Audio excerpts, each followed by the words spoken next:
የመምህር ዘላለም ወንድሙ የሽኝት ፕሮግራም መግለጫ ተሰጥቷል። በዛሬው ዕለት በርካታ ጉዳዮች ተነስቷል።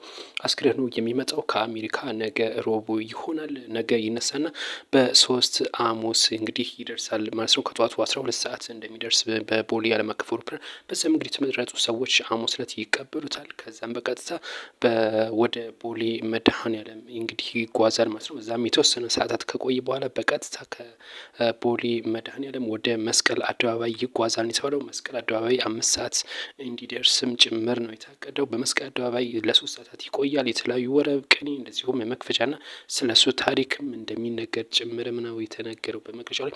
ከዚህ ጋርም በተገናኘ እንግዲህ ከመስቀል አደባባይ 8 ሰዓት ካለቀ በኋላ በቀጥታ ወደ ካቴድራል ቅድስት ስላሴ ይጓዛል የተባለው። ስርዓተ ቀብሩ ዛሬ ፈጽመው፣ ነገር ግን ከዚህ ጋር በተገናኘ ምእመናን ወደ እሱን ቀብር ስነ ስርዓት ሽኝት ለማድረግ ሲመጡ ሁሉም ነጭ ለብሰው እንዲመጡም ጭምር ጥሪ ቀርቧል። መልካም ስራ ስለሰራ ነጭ ልብስ ለብሳችሁ። አለባበስን በተመለከተ እሱ መምህር ዘላለም ወንድሙ ሰማያዊ ሙሽራ ስለሆነ ሁሉም ይህንን ጋዜጣ የሚከታተሉ በሙሉ ነጭ ልብስ ለብሰው ስርዓተ ቀብሩ እንዲያስፈጽሙና በታላቅ ድምቀትም እንዲፈጸም ጭምር ነው እንግዲህ መልእክት የተላለፉ በጋዜጣዊ መግለጫው ላይ ማለት ነው። እንግዲህ ብዙዎች ይህን እንዲተገብሩም ጥሪ ቀርቧል የተባለው። በመጨረሻ ላይ እንግዲህ በቅድስት ስላሴ ካቴድራል ከቀኑ 9 ሰዓት ላይ የቀብር ስነስርዓቱ እንደሚፈጸምና ብፁዓን አባቶች በተገኙበት ትልቅ እንግዶች በተገኙበት ስርዓተ ቀብሩ እንደሚፈጸምና ሽኝት እንደሚደረግለትም በድምቀትም እንደሚሆን ጭምር ይፋ ተደርጓል።